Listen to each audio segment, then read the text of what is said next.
Good afternoon, everyone. Thank you for joining us for our second webinar on the topic of e-proctoring. I'm Amanda McKenzie, and I'm an officer and board member for the International Center of Academic Integrity, and I will be moderating today's session.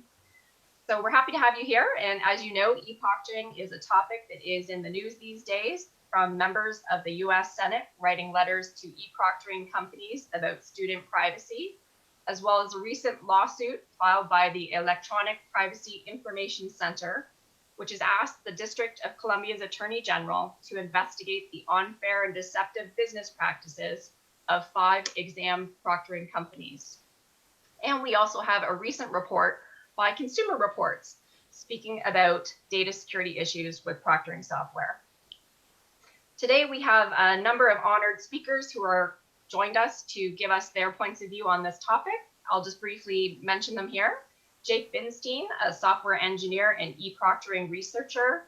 Cecilia Hall, Office of Academic Integrity at West Virginia University. James Orr, Vice President for Academic Affairs and Strategic Enrollment at the University of Memphis. Cecilia Partner, Assistant Professor, Administrative and Instructional Leadership at the School of Education at St. John's University in New York. Camila Roberts, the Director of Honor and Integrity System at Kansas State University. Paul Sobchak, Coordinator of the Office of and Values at MacEwan University in Canada, and Alicia Stewart, Vice President Academic of the Students Association of MacEwan University, also in Canada. So we'll welcome those folks and appreciate them making themselves available for today's session. So the format of today's webinar will address each learning outcome that we have listed on this slide separately. Brief comments will be made about each slide. However, we will not be speaking to each point on every slide. In order to answer your questions, we will pause after each section for a 5-minute question period. At that time, please pose your questions in the question and answer box. So our aim is to be interactive and try to answer some of the questions that we didn't get to in our last webinar. So let's begin. At first, I'd like to call on Jake Binstein, and who's going to make a few comments on this slide. Hi, thank you very much. So with regard to logistical issues, I just want to say at the top of the slide, it says to speak to your students or your user groups. As someone who just finished a master's program, I really want to emphasize that any book on relationships will tell you that communication is the most important aspect, and a pedagogical relationship is no different. For me personally, one of the most frustrating things has been a lack of communication with the faculty with regard to software switching, or the faculty not necessarily knowing the software. If e-proctoring is new to you, just feel free to tell the students that up front, and it'll really grant you a lot of forgiveness should something go wrong. I'll quickly go over a few logistical requirements for the software and issues that students might have when taking their exams. But I'd just like to point out, as I did last time, that if software is required to take exams and the exams are required to graduate, then these software requirements are actually requirements for higher education, whether the school wants them to be or not. I'd also like to point out that I did go over a number of obstacles in our previous webinar, so I'm going to try not to repeat myself too much, but that webinar is available on the ICAI website if you'd like to review. So first, in regards to equipment, students will need a device with a microphone and camera. Some proctoring software actually requires a second device sort of mounted behind you to see in front of you to get a broader view of the student's environment. And some also require a mirror to do the same thing. But equipment doesn't just mean computers. It can also mean things like lighting your room. Too much light and it could reflect in your glasses and prevent eye tracking software from working. And too little light and it may prevent facial recognition from working, especially if you're a student of color and the contrast between your face and the wall behind you is not high enough. We've seen a number of reports of students just not being able to take exams because the software won't let them through. It says there's no one sitting there. So that's really a big issue that they have to solve.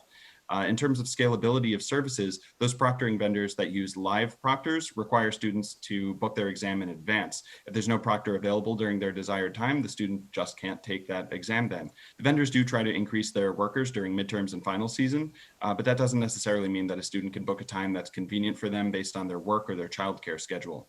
Regarding technical support, nearly all of the vendors offer some kind of lockdown browser that completely takes over your computer, tracks every movement, kills background processes, all things that would be considered a virus normally. But if your computer rejects that hostile takeover for one reason or another, maybe antivirus software, you just can't take your exam at all. So it's really important that students have someone that they can talk to in terms of technical support.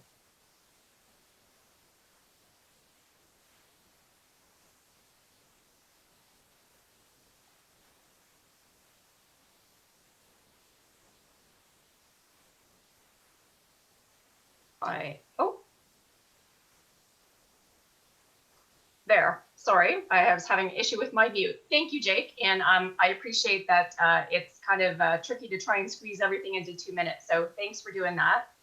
We're gonna next ask Alicia to speak for 2.5 minutes on this part of this slide. And then Cecilia will take another 2.5 minutes to comment. So Alicia, I'll pass it over to you. Thank you. So so this will kind of be expanding on some of the issues that Jake mentioned as well, because when we look at e-proctoring from the impact of the stress on students and potentially around these points around student privacy and surveillance concerns and what the impact it has on the student's environment. So you really have to consider the pros and cons of these kinds of softwares and the kinds of control it might have on a student's computer or on their learning and their environment. So these can range from like lockdown browsers to, as was mentioned, quite an intimate, potentially close environmental scan, or being able to see someone's room, or watching them from their computer and taking over their webcam. So these are all things that need to be considered. And then also the way that they are rolled out to students and communicated to them is really important.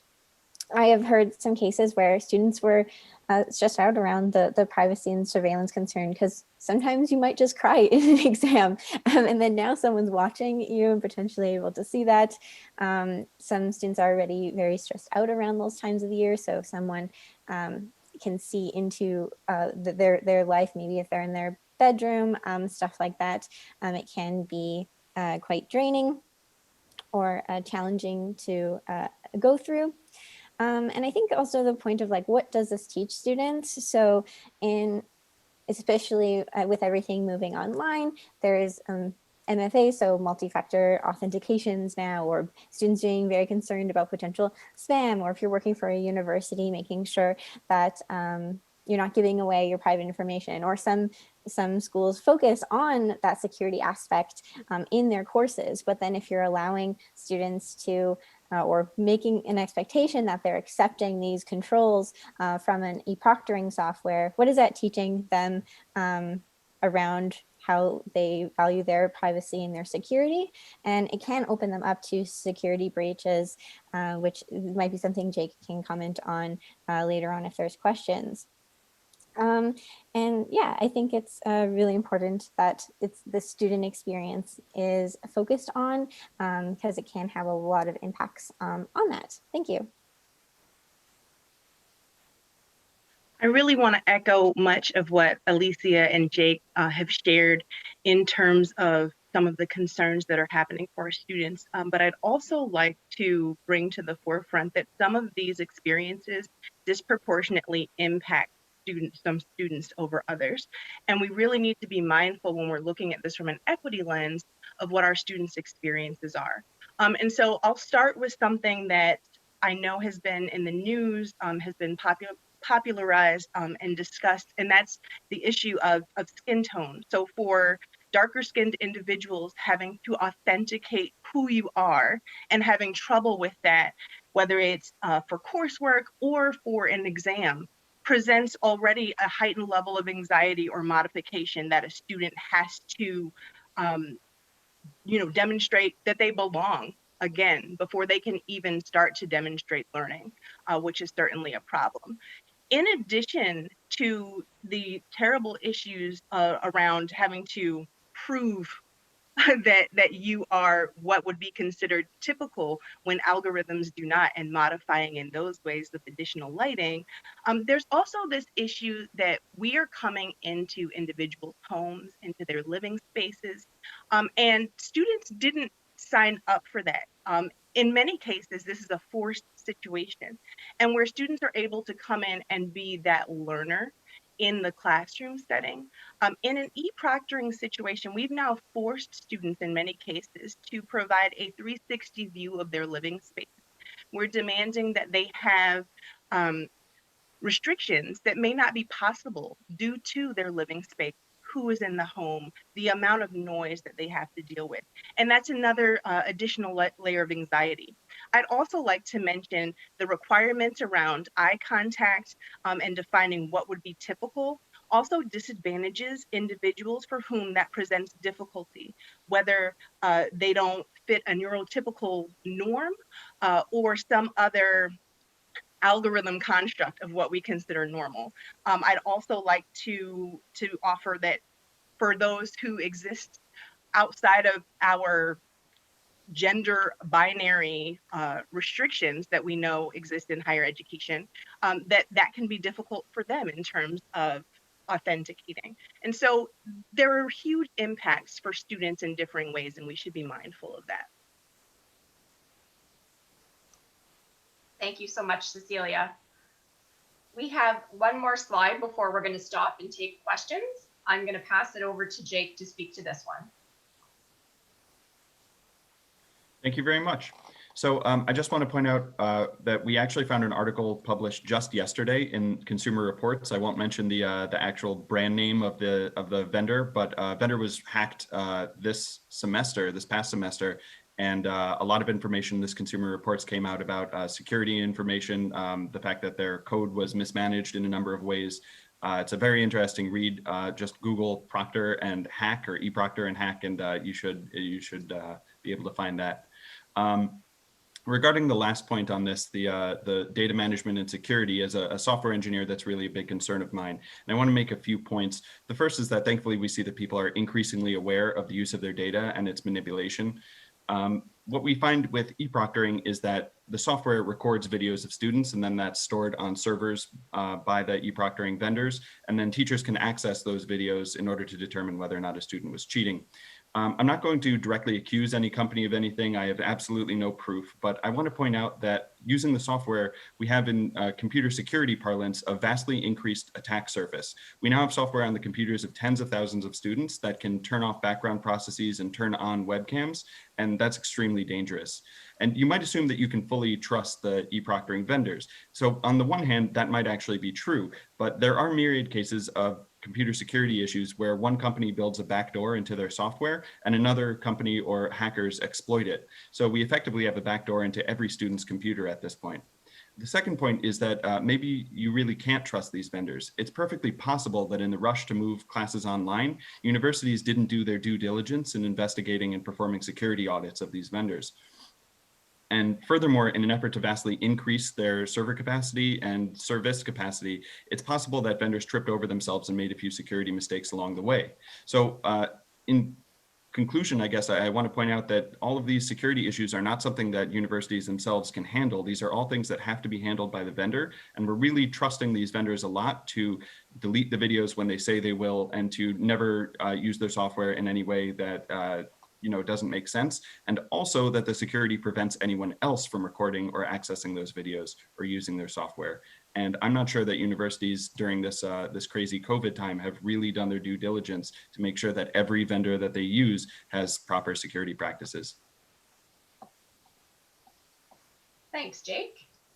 So this is a time now where we will go for questions. So I noticed that we don't have anything in the Q&A box right at this moment, but I just posted in the chat if people have questions for specifically any of the 3 slides that we've just shown, or questions for any of the 3 speakers here, we'd be happy to take them now. I'll pause for just a minute or two and give people a second to enter those questions if they have them.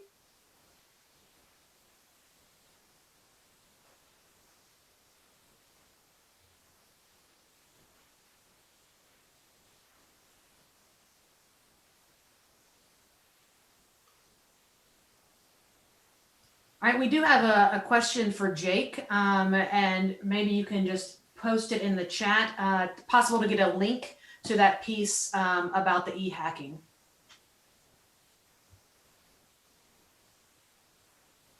Absolutely, Litsa, we can get that to you, no problem. I just answered in the Q&A. I just posted a link to that.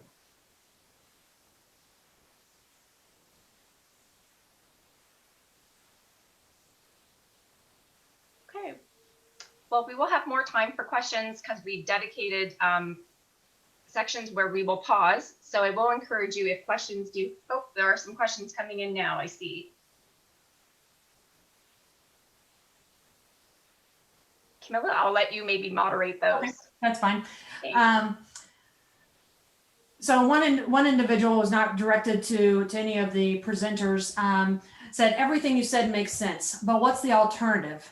And it does seem like this is all bad news about e-proctoring, but no talking about proctoring integrity. And what are the students' concerns about integrity? So I'll let either of those three of you jump in.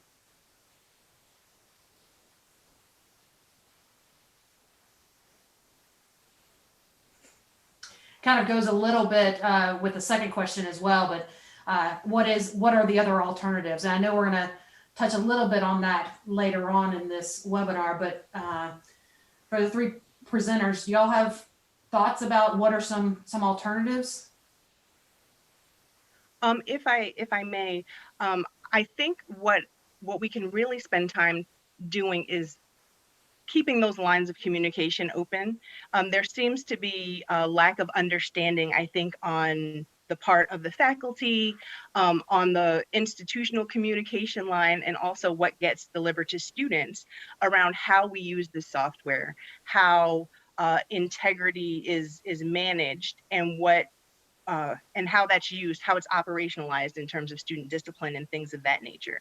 And so if we consider this, and this came up in the previous webinar, as a tool, rather than a definitive way that we focus on cheating prevention or catching cheating, I think that is certainly a start. I think it's a tool, one of many tools that educators have to help them make decisions. But as with any tool, it isn't perfect. Thanks, Cecilia. And like I said earlier, that toward the very end of the webinar, we will be talking a little bit about how we can be more proactive rather than using this e-proctoring as a reactive measure to what students have done on their exams or their tests. So I think many of those questions all were that they posted in the Q&A were all related, really, what can we do alternatively, and what are some of the good news about what we can do. So Amanda, I'll turn it back over to you then. Sure, let's move to our next learning outcome.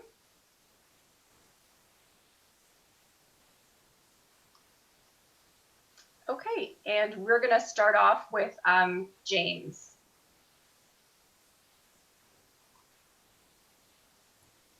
Okay, so I think the questions that was just listed into the chat, this flows into it very well. But I will backtrack and say that when I think about assessment, I think that we have to think about it in terms of from a pedagogy standpoint. So how is and how will our assessment really gauge learning and demonstrate student learning, and not focus it from a perspective of how do I stop cheating?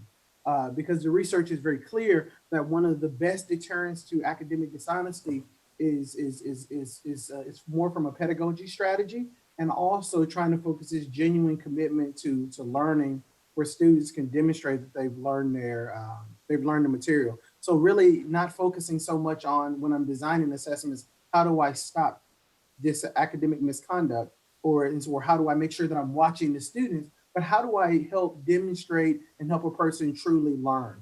And so one example, a couple of examples that we listed on the slide is, and that it captures, is that this idea of it's important that the assessments involve some type of synthesis and analysis, where students are really able to demonstrate mastery of the material.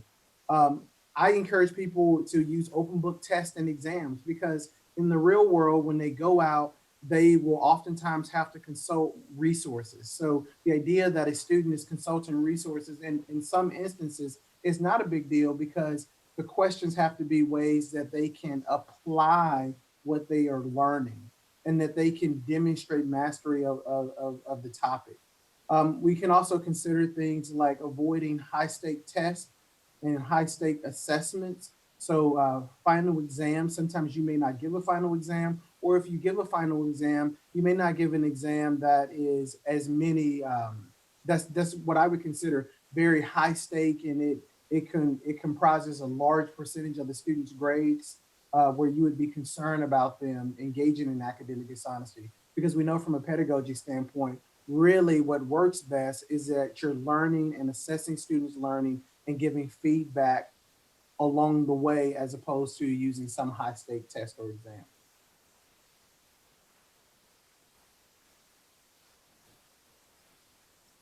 Thanks, James. We'll ask Paul to comment. Yeah, thank you, Amanda, and thank you, James. And I completely agree with all the points that James made up to now.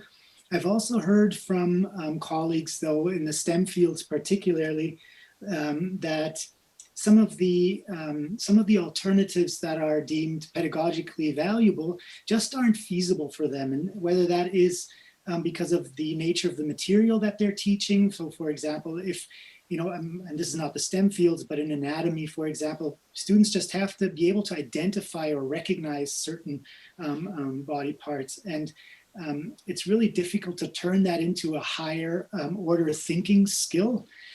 Or, for example, in maths or stats, where they say, well, they have to learn how to do this procedure, and there's really only one correct path here. And it's very difficult for me to develop some of these alternative measures that are, like portfolios, or even one of the big problems is just class sizes right now. So that's working against that pressure. And if I have 300 students, I can't schedule a one-on-one meeting with every student where I go through, every question with them on the exam, and so on. So there seems to be, especially in the STEM fields, but not only, a number of, or a problem for instructors to actually engage in these alternative measures. So I'm going to give you a few alternatives here, and I'm going to preface it by saying that there's a continuum between, on the one hand, universal design and learning principles, and then on the other, restrictive measures to minimize academic misconduct in an online environment. So just keep that in mind, that it's often a trade-off, and that you just make those decisions, kind of restrict only to the degree that you need to restrict. So the following suggestions are basically settings in your LMS that for quizzes, tests, exams, and so on, when you're stuck with targeting lower order thinking skills, or you need to have an auto grading option because you just have too many students. So limit the time during which the exam is available. I've heard of practices from colleagues and institutions around that they made their exams available for 48 hours, weeks, and so on. If your exam is one that students can easily cheat on, limit the exam during which the exam is available. Of course, that's a trade-off with accommodating childcare schedules and so on. But just that's where you have to choose. If your type of exam targets those lower order thinking skills, you might have to make a restriction. So limit time during which the exam is available. Then set a realistic time limit for completion that prevents students from successfully looking up all answers. Right? If they look up all answers, then they won't be successful. So limit the time during which exam is available, limit the time for completion. Use large pools of questions. Do not use publishers' test banks. They're all for sale on the internet. If you have to, or if you just don't have the time to develop your own questions entirely, then at least modify the questions of those publishers' test banks. Because just do a search, you'll find your publisher's test bank online for sale. Set your LMS, your learning management system, so that the order in which the questions appear on your quizzes and exams are randomized for each student. That's usually just a click. And if you're using multiple choice questions, you can also randomize the order in which the answer options appear. Then in the STEM fields, I heard of software that randomly creates different values for each student that get populated into standard set problem set, and that still has the auto marking feature at the end. And now we're getting a little more restrictive here. You can set your LMS to present questions one at a time, which makes sharing of questions more difficult. And of course, also it makes it more difficult for students to contract cheat. And if necessary, and this one kind of a caution, but if necessary, you can set your LMS to disallow backtracking. That really interferes with the way a lot of students learned how to write exams, or relearned how to write exams, that you look through everything once, come back, do the questions you know to do, you can answer well first, and even come back after you finish. So use that with caution, but you might have to consider disallowing backtracking. That's very effective, for example, if contract cheating is an issue. For all of these, it's important that you give students an opportunity to first get acquainted with the test modality. So have a mock exam that's not evaluated. I think I'm probably already over my time here. Make AI expectations abundantly clear, and be available, and this, Jake mentioned this, be available to answer student questions when they're writing the exam. That just takes a lot of the stress out. And use pledges, but we'll get to that a little later. Thanks, Amanda. Good points. Thank you, Paul. You did go a little over, but it was all excellent material. So we're going to pause now for some questions for both James and Paul, or questions on this section in general.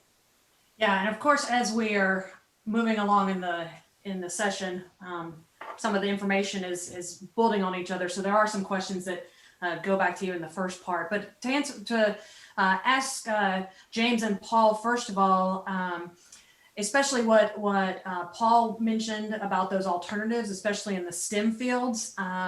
The person asked that it was a helpful addition with understanding what some possible options were in the STEMs, and the challenge, he says, the challenge is how to deal with professional bodies that dictate the use of exams in the online environment and what to do with them.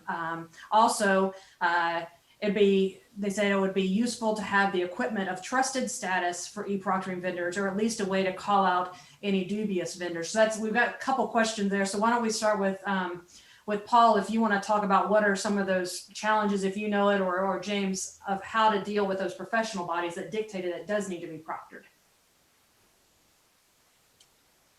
Sure, I can speak to that quickly if I may. So I think, even just sharing webinars like this one and sharing best practices by recognized experts in the field can go a long way, starting conversations with faculty members, and even just an open letter to deans, for example, to talk about, because I know I've heard this, that sometimes in some institutions, deans mandated that exams be available for a week or something in last spring.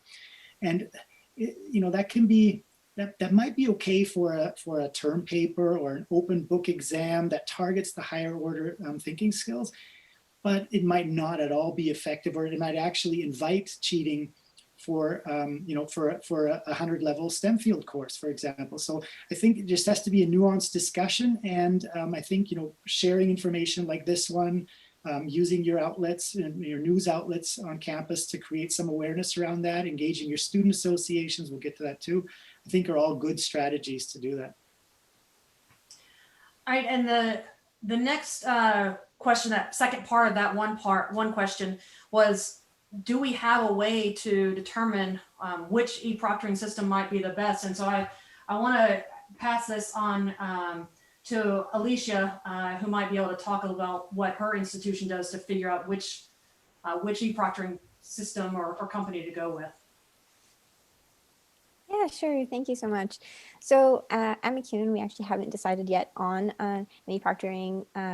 We on an e-proctoring software yet, because we've been going through an extensive process to evaluate different vendors and looking at what is done. And so to kind of briefly summarize what we are doing up until this point, it has been a lot of research, looking at getting information from online, looking at what other institutions in our province and where we're located are using, and the successes that they have had with different vendors. It's involved a lot of consultation with students as well. So with myself or other representatives in my students association. And they've done some pilots or live demos where faculty, interested faculty, as well as representatives from our Human Rights Office, as well as our Disability Access and Disability Office, can also partake in those discussions to evaluate how that software is going to be integrated with those students, and if there's any concerns that might pop up from people from those offices who have that expertise. So that's been really helpful. And then it'll ultimately have to go at our institution to our General Faculties Council, so our highest academic body, for approval if we go through with exploring these further. So there will be some buy-in from faculty if this is even explored as an option. But then what some other institutions have done is they've created processes for vetting within their institution. So certain courses have to apply to a committee to see if they're allowed to use the e-proctoring, because we do recognize it is a valuable tool. So it's kind of putting in processes in place to make sure that vetting happens, not that it's a one-size-fits-all model, because I don't think that's the case when it comes to using these kinds of softwares. Making sure that the proper bodies and offices are being consulted as part of the process is really important, and that people have time to digest or use a pilot or to test it out in their courses. I think those are all different ways an institution can use to make sure that they make the right choice. Thank you very much.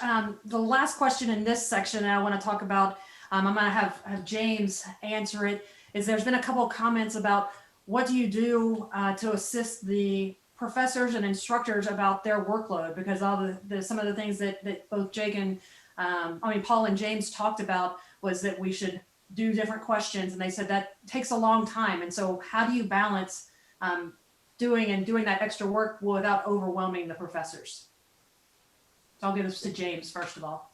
Yeah, that's a really good question, particularly if you are if you're doing a 4-4 course load, or you're at an institution that has a very high research activity requirement. And I know that from the seat that I sit in now, reviewing tenure and promotion, and those type of things. I think that the important thing is to plan out and think critically about how we might reimagine our assessments, and to have an institutional conversation on the importance of integrity. I like the suggestions that Paul mentioned, because those are more mechanical things that you can do, that doesn't take a lot of time for you to use a lockdown browser, for you to limit the time that's on an examination. So I think that's a good point. It does take time, but I think that as we think critically about it and engage our institutions in a conversation, that we have to have our research load, our service load, but we also want to be able to ensure that we are attributing time to students academically. Last point that I'll note is I always couch that into the idea that student success is important, and that the more time that faculty have to devote to their students and their genuine learning, that enhances student success, which helps the institution all around.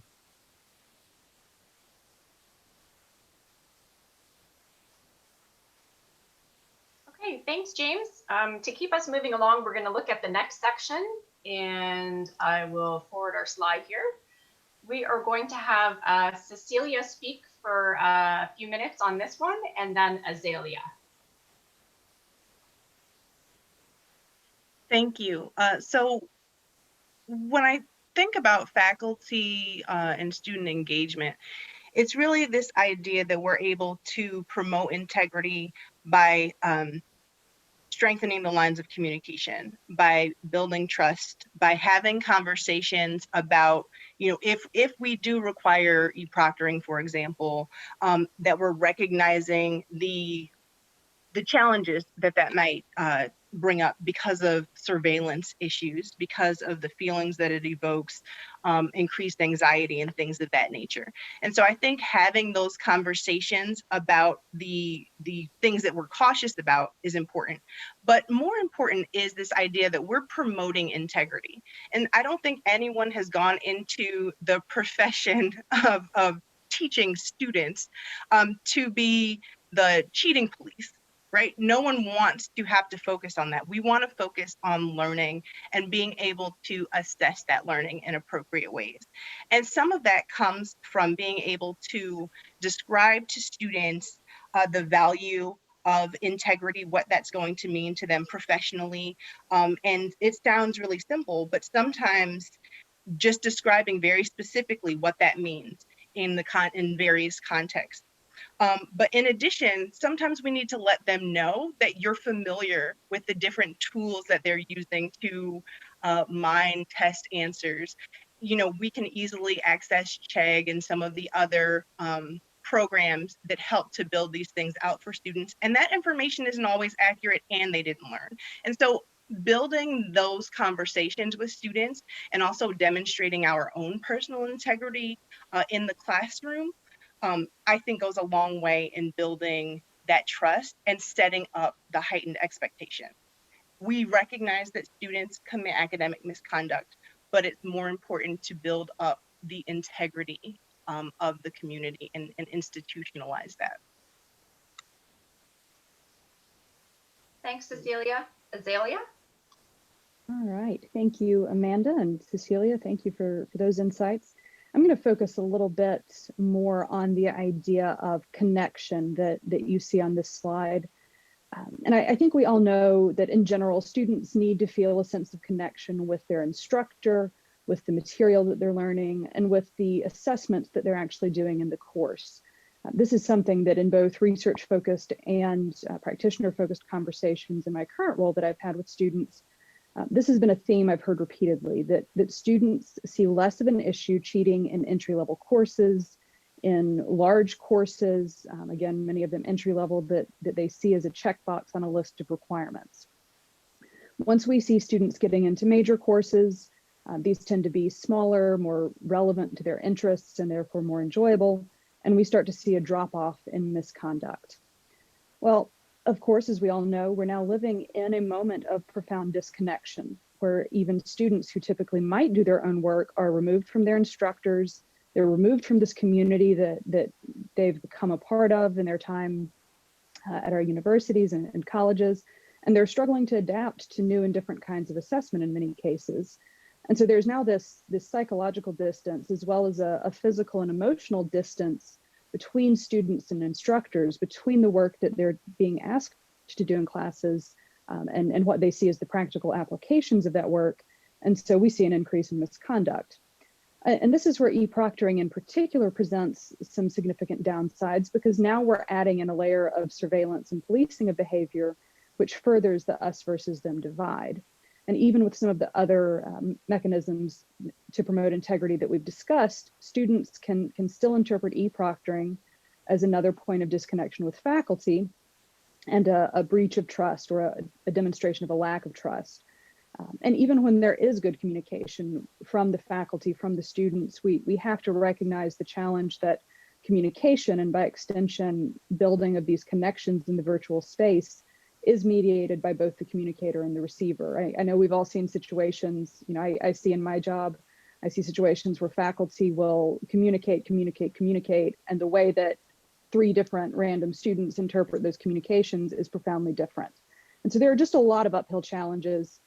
And in these contexts, we may deem that e-proctoring is necessary, but my bottom line takeaway would be that all of the components of assessment, including e-proctoring, we just have to commit to carefully scrutinizing them for both intended and unintended consequences. Great summary. Thank you, Azalea. We'll put it over to Camila for Q&A now.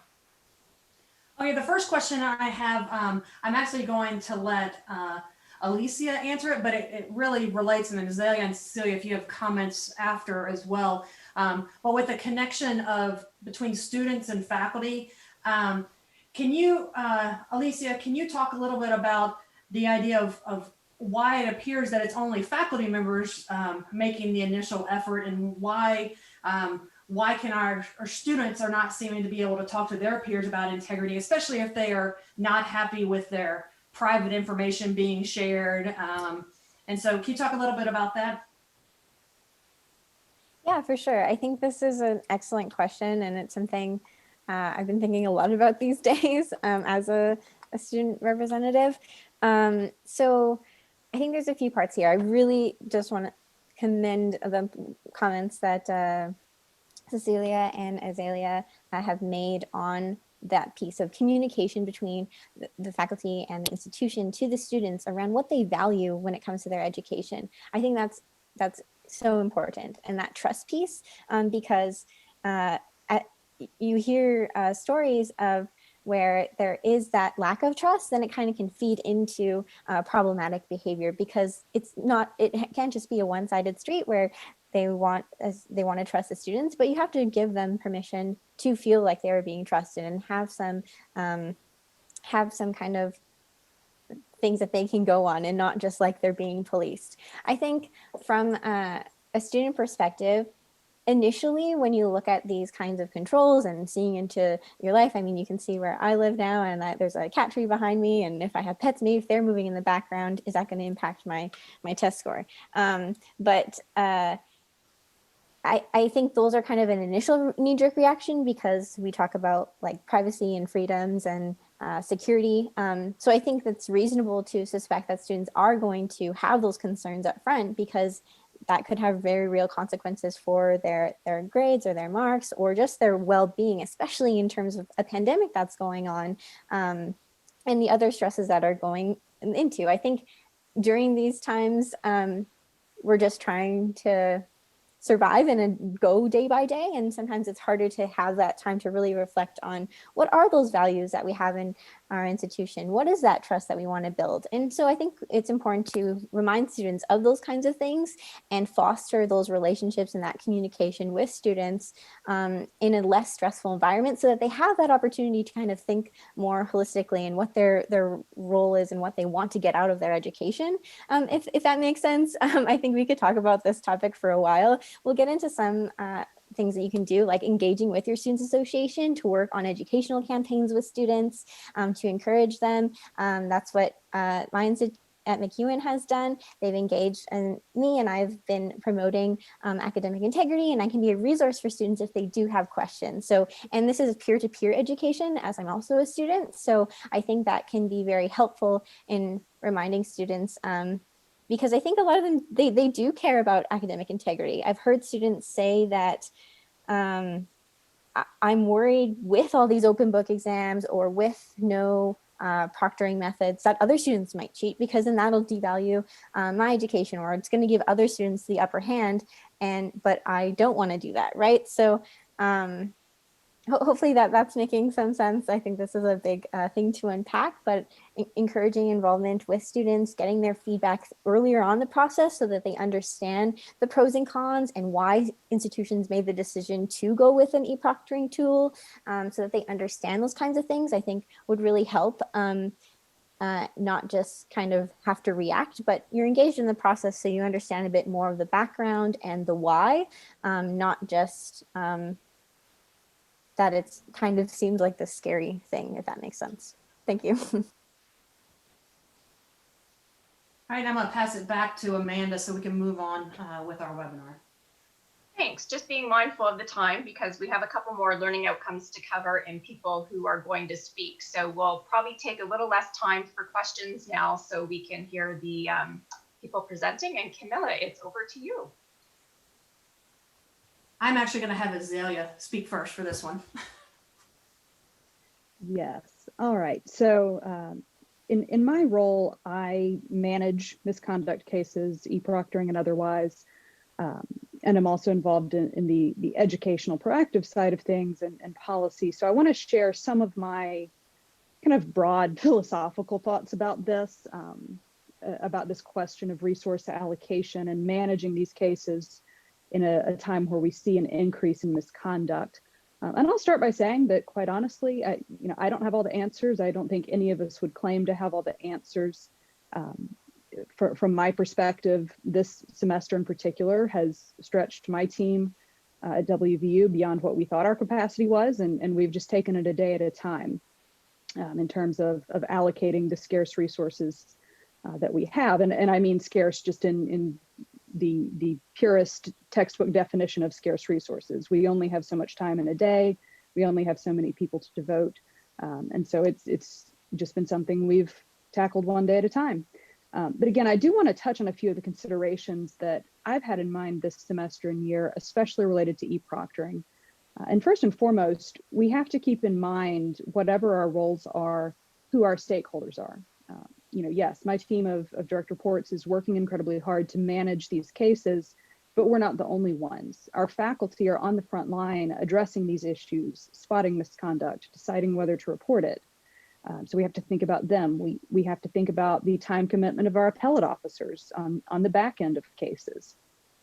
And we have to think about our students and the stress that this puts on them, the time commitment that goes towards resolving cases of academic dishonesty, and balancing what our goals are in addressing this behavior with students with that time requirement that we put on them. So, thinking about this from the instructional perspective, for example, if a faculty member uses an e-proctoring system on an exam, should they review every video that is flagged? Should they only review those where they have other suspicions, like odd responses on an exam that concern them? In terms of the proactive side of things, I know we've talked about test banks and reworking exams. How much time should a faculty member devote to reworking the way they do assessment?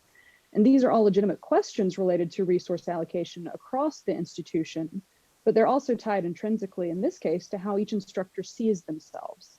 Are they a teacher, an enforcer, a researcher, and so on? And that's not something I can answer, but something that I can encourage folks to think about as they decide how to approach their courses during this time. I've taken the approach that my team will address every credible report of misconduct. That's a requirement of our policy. But we have been very adaptable over the last year. For example, I've seen many of our faculty partners who are being very considerate of the circumstances we're living in, and they'll opt to give a warning instead of a grade sanction, even in a situation like cheating on an exam, where a grade sanction would normally be applied. This obviously benefits the student who might otherwise have had to repeat a course, but it also benefits the faculty member who's not having to go adjust grades. It benefits the appellate officers, as lower sanctions tend to lead to fewer appeals, and so on. And then we've also just had to ask for folks to be understanding and to afford us the courtesy of a little extra time. We're working on more of a time delay than we have in the past, and I don't personally like that, but it's okay. We have these limited resources in terms of time, and we can't let the perfect be the enemy of the good in times like this. As long as we meet our required timelines, we communicate with everyone involved. This is just a way that we're having to adapt. And hopefully the upcoming holiday break is going to be an opportunity to reset, and in the spring we'll be able to start fresh, deciding what else we need to adapt. But if there was one theme that I would say has come up time and time again, it's that of adaptability. Thanks, during a time like this. Cecilia. Well said. We're going to ask Camila to make a few comments. Yeah, just a couple of things about similar to what Azalea said is that when you get the information or you feel that a flag has been raised on these e-proctoring systems, it is important to review those. Very similar to our similarity checks. They're not 100% perfect, and that is the time you do need to review them.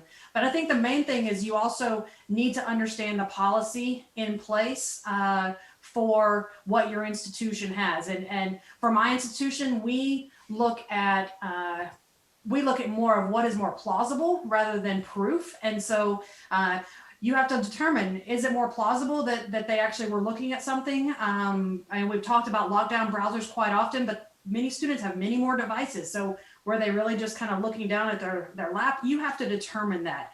But I think you also need to realize that students probably aren't, or some students aren't going to accept your allegation immediately. And so it's important to understand that they're going to have reasons of why something looks the way it does in a video. And you have to, again, determine, do you think that was a violation at all? And the last thing that I'm really talking to students about when I'm meeting with them that have a violation is really think about common sense. That if your grandma called in the middle of a face-to-face exam, you would not even think about answering that phone.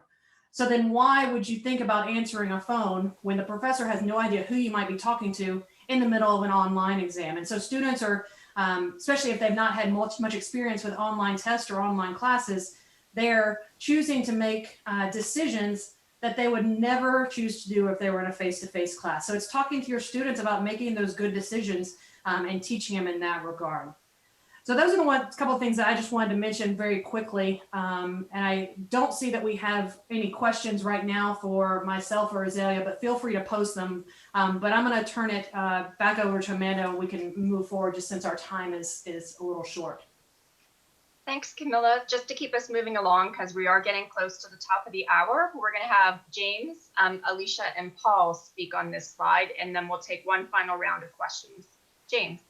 Okay. And I'll be quick. I'll just highlight two things. Point one is that I think that it's important that we make sure that we're giving clear communication to students. So what are our expectations?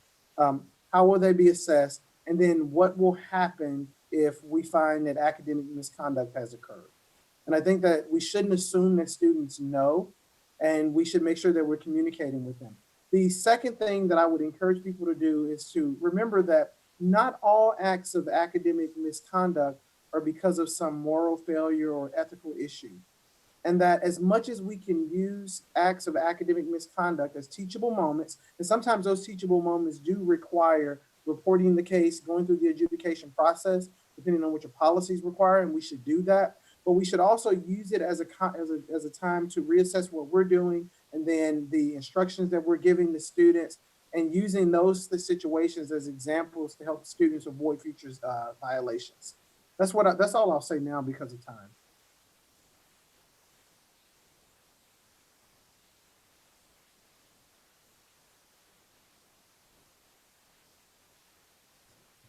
Paul or Alicia, do you want to add anything about this slide?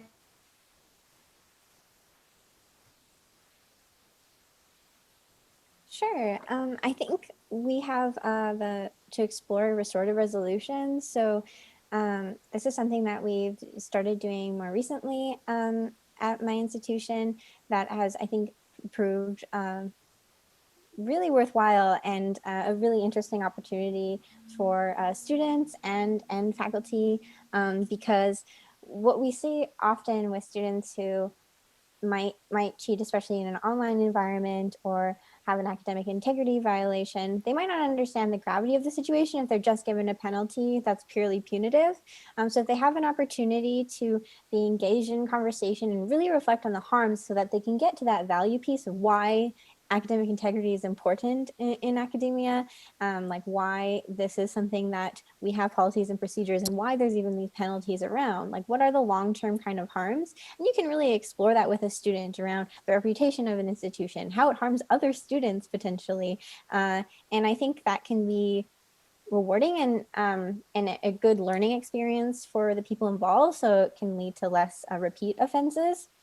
I also think it can create more, or it has been able to create more constructive penalties with the student, because you get to have a conversation with them and you come to an agreement on, well, what do you think would be what is a reasonable penalty that's in line with the other ones if it was just to go to a hearing. But maybe you can have them create a paper or a reflective piece on the harms that it has caused, or they can work on something promotional for other students, or educational that would be helpful for other students, or that can help their instructors to communicate better in the future about it, right? So, or you can have them develop an action plan. We've had that in the past where the student is engaged in and creates an action plan about what they would do in the future if presented in a stressful situation again, instead of the harmful cheating or the committing a potential violation. Because I don't think that's usually students' first decision or what they want to do right away, but sometimes they feel forced into a corner. But can we equip them with tools and resources or ways to reach out, and how to reach out to instructors if they're in that corner, to kind of make sure that they have better decision making and resources available to them. So I think that's some of the suggestions I'll add there. Thank you. Paul, do you have anything else to add? Sure, I'll add just briefly. So I completely agree with what Alicia just mentioned. I wanted to add that these restorative conferences are also a fantastic way to create awareness in a community and establish these relationships between faculty members, students, the Students Association, because faculty members also take part in this. So it's just a very effective way of creating a culture of academic integrity. I wanted to add a couple more points. So know what factors contribute to student academic misconduct and avoid them. And there's lots of literature out there. You can just look that up. So there are lots of things we can do to create a learning environment that's that minimizes the willingness of students to cheat and their stress levels and so on. And a mandatory academic integrity tutorial is not a bad idea. We're working towards that right now with an assessment piece. It just puts everybody on the same level.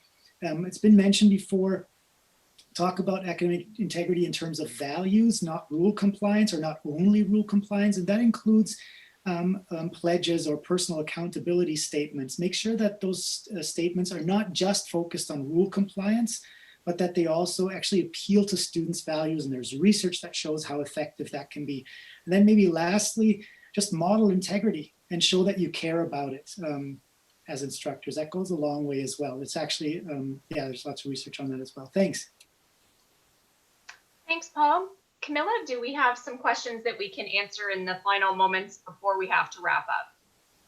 Yeah, I think there's one question that was really talked about is the question of, since we know that the idea of online learning and online testing is pretty new. I mean, a lot of professors and institutions are not used to it. And I can answer this as well, but that the question is it fair to say that the higher education world lacks the tools required to effectively administer fully online programs in more than an emergency mode? And I think it's important for us to realize that every institution is very different. And there are some who, of course, are working in an online environment 100% of the time, and they do the things very well because they do it often. However, many of our institutions are traditionally face-to-face. Some of them have online programs, but it is very difficult for individuals to make that transition. And so I think it's really important at this point that we turn to some of those institutions that are very strong in doing things online, teaching, testing, assessing, to see what they are doing, because they do it all the time. So I would not necessarily say that as a generalization that we lack the tools. We just might not have gone and asked the correct people for those tools. And so I would also remind you just that you can go back and look at some of the previous webinars that ICAI has put on, especially back in April and May, where we had a 3-part series that really focused on that transition to online learning. And so if you have individuals, know of individuals who are still struggling with that, there's some great tips in those 3 webinars. I don't know if anybody else has anything to add to that. Otherwise, I'll turn it back over to Amanda. Thanks, Camilla. We are so close to the top of the hour. I want to be sure that we end on time. So I think we'll close any more questions at this point. Hopefully we were able to answer some of the outstanding questions and comments that people had from our last webinar. This session has been recorded and it will be available on the ICAI YouTube channel and our website. We invite you to attend more of our webinars, which occur each month, and we will be starting back up in January. We also have our annual conference from March 1st to 4th, which will be held virtually, and you can find more details on the ICAI website. We're also accepting conference proposals for that conference at this time. So we encourage everyone to feel free to reach out to us should they wish any further information. You can reach our association or organization with the info@academicintegrity.org email address. I want to thank you all for joining us today, and many, many thanks to our speakers for pulling this webinar together on such a short notice and being able to share their thoughts with us today. So thanks again for joining us, and we hope you have a very happy holidays. Take care. Bye-bye.